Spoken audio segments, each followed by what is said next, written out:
Il faut savoir que pour cette vidéo, j'ai galéré parce que je voulais écrire une vidéo sur les pirates. Waouh, super intéressant. Et en lisant des articles et des livres dessus, je me suis rendu compte qu'il y avait beaucoup de choses à dire sur les pirates et que ça ne tiendrait pas en une vidéo. J'étais un peu embêtée parce que je ne savais pas que faire. Et il se trouve qu'il y aura 2 vidéos. Il y en a une qui sortira plus tard et qui sera la suite du même sujet. Les pirates font partie de ces figures historiques idéalisées et romancées. Comme les samouraïs, si vous n'avez pas vu ma vidéo sur les samouraïs, je vous invite à aller la voir tout de suite. On les retrouve dans plein d'œuvres contemporaines, comme les films, comme Pirates des Caraïbes, les jeux vidéo, les animés, la littérature, etc. À ces gens de mer sont associés des stéréotypes de liberté, d'indépendance et de violence, mais la réalité est différente de cette figure héroïsée et idéalisée du pirate. L'histoire des pirates, contrairement à ce qu'on pourrait penser, ne commence pas dans les Caraïbes, même si ce sont les pirates les plus célèbres. Et d'ailleurs, c'est ce que nous allons voir aujourd'hui. Je vous propose dans cet épisode de nous concentrer sur la piraterie en mer Méditerranée, entre l'époque antique et l'époque moderne.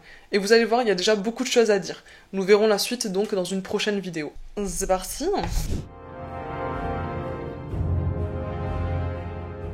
Le mot pirate apparaît pour la première fois dans l'Antiquité, dans une inscription datant du IIIe siècle avant Jésus-Christ. Il est directement dérivé du grec peirates, qui signifie pirate. En effet, les plus anciennes dénominations du pirate le présentent comme un brigand usant de violence pour obtenir un butin. Ces attaques se caractérisent principalement par des raids et des razzias. Le premier enregistrement de cette mentalité du raid remonte à 1475 avant Jésus-Christ, lors de la capture en haute mer de 2 navires par ceux du pharaon Thoutmose III. Quant à la razzia, elle est la forme de piraterie la plus attestée dans l'Antiquité. Il ne s'agit pas de capture en haute mer, mais bien d'attaquer des cités ou points stratégiques. Après la guerre du Péloponnèse, on assiste à une banalisation de la pratique de la razzia, si bien que la piraterie devient un fléau en Méditerranée. À la fin du 5e siècle avant Jésus-Christ, la plupart des communautés prennent parti pour ou contre la piraterie. Certains la condamnent comme Rhodes ou Rome, d'autres la légalisent et la violence maritime devient alors en quelque sorte nationalisée. C'est le cas de plusieurs communautés comme la Ligue éolienne ou les Illyriens par exemple. On a donc une opposition entre ceux qui la pratiquent et ceux qui tentent de lutter contre elle. Par exemple, Rome mène une guerre contre l'Illyrie sous ce prétexte. Afin de s'en protéger, on voit l'émergence de traités d'Asilie. Signés entre d'une part les cités et d'autre part les communautés pratiquant la piraterie, ces dernières s'engagent à ne pas les attaquer. C'est le cas des décrets signés par la Ligue éolienne en faveur de Chios, de Chéos, de Mytilène ou encore de Magnésie du Méandre. En réalité, ce n'est pas si simple, il n'y a pas d'opposition claire entre les pirates à gros méchants et de l'autre côté les gentils défenseurs de la civilisation. En fait, les contours sont même très flous entre la guerre, le mercenariat et la piraterie. Il est donc très difficile de marquer la frontière entre l'activité du pirate et celle des États eux-mêmes. Notamment, à l'époque hellénistique, les luttes incessantes des héritiers de l'Empire d'Alexandre le Grand ouvrent la voie à des actions délibérément ambiguës. Ainsi, beaucoup de pirates sont recrutés et sont en fait des mercenaires navals. Par exemple, Philippe V lance des pirates contre Rhodes avant d'intervenir officiellement. Ou encore, laisser faire la piraterie permet d'affaiblir l'adversaire sans rentrer en guerre officielle. Ainsi, la lutte contre la piraterie variait en fonction de l'intérêt des États. De même, Rome ne luttait contre la piraterie que lorsqu'elle y trouvait son intérêt, car elle dépendait d'elle pour l'approvisionnement de l'Empire en esclaves. De plus, la piraterie est souvent reconnue comme telle dans un contexte de prélude à une guerre, c'est-à-dire un casus belli, ce qui fait que juridiquement elle est floue. Et comme si c'était pas déjà assez compliqué, il y a ce qu'on appelle le droit de représailles. Ok, alors pour expliquer, je vais un peu caricaturer, mais en gros, c'est à peu près comme ça que ça se passe. Imagine, tu t'appelles Jacques, tu es, je sais pas, commerçant de la ville jaune, et un jour, il y a des gens de la ville rouge qui te volent tes marchandises. Archi pas cool. Et ben en fait, le droit de représailles permet à toutes les personnes de la ville jaune d'attaquer ou de voler des gens de la ville rouge pour indemniser Jacques. C'est fou. Par contre, c'est un droit qui ne s'accordait qu'en temps de paix et qui ne créait pas d'hostilité entre les États, c'est-à-dire qu'il ne faisait pas la guerre pour ça. Cela entraîne au fur et à mesure une banalisation et une légalisation de toute violence en mer. Ça ressemble de la piraterie, sauf que c'est légal. De fait, la razzia devient une activité côtière banale et souvent tolérée. Ça devait être super sympa de vivre dans l'Antiquité. Ok, la suite. Quoi qu'il en soit, la piraterie faisait partie du réseau commercial en Méditerranée puisque les biens capturés se retrouvaient dans les marchés. Ainsi, les personnes capturées par les pirates étaient réduites en esclavage et vendues. De l'époque archaïque jusqu'à sa disparition sous le Haut Empire romain, la piraterie a joué un rôle complexe et ambigu dans la vie économique des pays méditerranéens. D'un côté, elle nuisait au commerce, de l'autre, elle mettait sur le marché des produits attractifs. D'ailleurs, l'intégration économique de la piraterie est une des clés de son succès dans la Méditerranée hellénistique et républicaine. Militairement instrumentalisée, économiquement intégrée et protégée par l'incapacité des États à lutter contre elle, la piraterie a connu un véritable âge d'or en Méditerranée antique, entre la guerre du Péloponnèse et la paix romaine. Cependant, comme vous l'avez compris, il est très difficile de cerner la nature de cette piraterie antique. D'un côté encouragée par les États, de l'autre condamnée, plus le droit de représailles au milieu, son étude reste un problème pour les historiens. D'autant plus qu'on n'a quasiment pas de sources archéologiques, donc ça aide pas. Ok, c'est tout pour l'Antiquité. On va passer donc au Moyen-Âge et après à l'époque moderne. Pour le Moyen-Âge, on retiendra principalement le phénomène viking qui dominera les mers entre le 8e et le 12e siècle. Si le phénomène viking désigne le pillage, les raids et les razzias sur les côtes pratiqués par les sociétés scandinaves, il diffère de la piraterie au sens propre. Le lien avec la piraterie est discutable car les vikings s'enrichissaient aussi par le mercenariat, et d'ailleurs certains se mettaient au service d'un souverain. De plus, beaucoup de vikings connus sont en fait des aristocrates, voire carrément des membres de maisons royales. C'est notamment le cas de Olaf Haraldsson qui est roi de Norvège entre 1015 et 1028.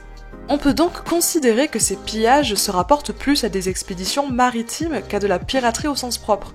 L'insécurité en mer paraît aggravée à la fin du Moyen-Âge et surtout au début du XVIe siècle, en lien avec l'accroissement des trafics et l'allongement de leurs itinéraires. D'ailleurs, nous allons voir qu'en Méditerranée, la lutte contre le pirate est rapidement associée à la lutte contre l'infidèle. Qu'est-ce que ça veut dire? Ne vous inquiétez pas, on va voir ça ensemble. En Méditerranée, toujours, parce qu'on est toujours en Méditerranée, c'est le but de cette vidéo, bref. En Méditerranée, entre le XVIe et le XVIIIe siècle, l'activité légale du corsaire se distingue en deux catégories. Tout d'abord, la course autorise le corsaire à s'emparer des navires d'une puissance en guerre contre son souverain. Il s'agit donc d'une activité ponctuelle liée aux périodes de conflit. Ensuite, le corso désigne l'activité visant les navires de l'infidèle. C'est donc une lutte permanente à connotation religieuse entre chrétiens et musulmans en Méditerranée. La course et le corso, en tant qu'activité légale, étaient reconnus et même encouragés par les États, dont le souverain délivrait à leurs corsaires des autorisations, appelées lettres de marque. Tout le monde y trouve son intérêt puisque le corsaire peut pratiquer en toute légalité et il est obligé de partager son butin avec l'État.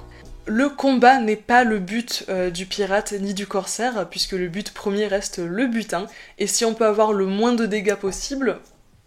Cette activité remonte au Moyen-Âge, puisque la première lettre de marque remonte à mai 1206. Elle a été remise par Philippe Auguste pour courir dans la Manche. Alors, quand je dis courir, le mec ne s'est pas tapé un marathon dans la mer, c'est juste la course, le corsaire, courir, attaquer des bateaux, voilà. Mais c'est surtout entre le XVIe et le début du XIXe siècle qu'elle fut en Méditerranée la plus intense. Depuis la conquête de Constantinople en 1453, les Ottomans étaient la dynastie la plus puissante du monde musulman. La progression en Méditerranée occidentale est principalement réalisée par les corsaires ottomans, qui jouent un rôle décisif dans l'implantation ottomane au Maghreb. Au début du XVIe siècle, les frères Barberousse créèrent des royaumes soumis à l'autorité de Constantinople et appelés par les chrétiens régence barbaresque. En effet, le corsaire Haroun est le premier à ancrer le pouvoir ottoman au Maghreb en 1514.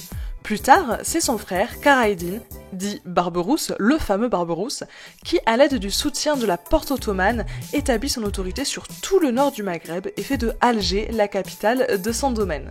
D'ailleurs, les corsaires des régences barbaresques font partie de la flotte ottomane et sont parfois associés au plus haut poste de commandement. Donc c'est absolument pas des brigands, ou du moins ils n'étaient pas considérés comme des brigands. Malgré la lutte contre les Hafsides, soutenue par les Espagnols, l'autorité ottomane parvient à s'étendre au Maghreb, si bien qu'à partir de 1584, Tunis forme une régence autonome, au même titre que Tripoli et Alger. Assez rapidement, les provinces du Maghreb deviennent des États quasi indépendants. Les régences d'Alger, de Tunis et de Tripoli devinrent dès lors des foyers d'une intense activité corsaire, à laquelle l'Occident chrétien fit face en confiant la police de la mer à 2 ordres militaires et religieux. Il s'agit de l'ordre de Saint-Étienne, mais surtout de l'ordre de Malte, dont la Valette, en 1566, devient l'un des principaux pôles du corso catholique. Donc, on a d'une part des micro-États placés sous la régence de la Porte ottomane, contre des ordres religieux. On retiendra que l'apogée du corso méditerranéen aura lieu entre 1570 et 1645. Les conséquences seront assez lourdes puisque ce sont des activités qui vont grandement affecter le trafic et les commerces. Imaginez que rien que les corsaires d'Alger auraient capturé entre 1613 et 1622 environ 963 navires. Ça fait beaucoup là, non? Le corso devient une menace endémique en Méditerranée qui favorise une économie de rançon. C'est-à-dire qu'entre 1573 et 1644, on compte environ 180 000 captifs. Donc des gens qui ont été capturés pour être rançonnés. Là aussi, c'est énorme. Donc c'est un phénomène de fou. C'est un truc de zen, quoi, tu vois. La course est en déclin depuis la fin du XVIIe siècle, mais c'est surtout après la Déclaration des droits de l'homme et la Révolution française, ou plutôt la Révolution française et la Déclaration des droits de l'homme, parce que c'est dans l'autre sens. Mais c'est surtout après la Révolution française et la Déclaration des droits de l'homme que la course sera condamnée par les penseurs humanistes, mais surtout par un idéal de par un idéal de libéralisme économique. En 1818, au congrès d'Aix-la-Chapelle, la résolution fut prise de persuader les régences barbaresques de mettre un terme à l'activité de leurs corsaires. Mais il faut attendre 1830 et l'expédition d'Alger, qui marque donc le début de la colonisation française en Afrique du Nord, pour mettre un terme à ces pratiques. Il faut bien comprendre que la course a été la raison d'être pendant près de 3 siècles de ces régences barbaresques. Finalement, la Convention de Paris en 1856 déclare la course comme illégale dans le monde, même si elle sera encore appliquée durant la Première Guerre mondiale par la marine allemande. Pour conclure, parce que ça y est, on en est à la conclusion, c'est fini. La piraterie est un phénomène complexe de tout temps qui va de pair avec le commerce intense pratiqué en Méditerranée. Mais surtout, contrairement à ce qu'on pourrait imaginer, sa condamnation en tant qu'activité illégale n'est pas si évidente. Le rôle des États, à la fois pour la punir et l'encourager, est une des clés du succès de cette pratique, notamment sous sa forme légale qui est donc le corsaire. Finalement, l'attitude des États envers la piraterie évolue en fonction des contextes politiques, militaires et économiques. En bref, on s'en sert quand on en a besoin et on la punit quand elle nous gêne. J'espère que cette vidéo vous a plu. Donc comme j'ai expliqué, c'est la première partie d'un sujet qui se traitera en 2 vidéos. Dans le prochain épisode, je vous propose de sortir de l'Europe et de la Méditerranée pour nous aventurer dans 2 zones géographiques que j'ai choisies. La première étant l'océan Atlantique, et notamment la zone des Caraïbes, parce que les pirates des Caraïbes, et la deuxième étant l'Asie du Sud et du Sud-Est, dans laquelle il se passe aussi pas mal de choses. Je vous tease un peu ce qui va se passer. Voilà, donc si vous voulez être au courant de quand ça sort, je vous invite vivement à vous abonner et à mettre la cloche. Voilà, si cet épisode vous a plu, mettez un pouce bleu et du coup on se retrouve pour la suite.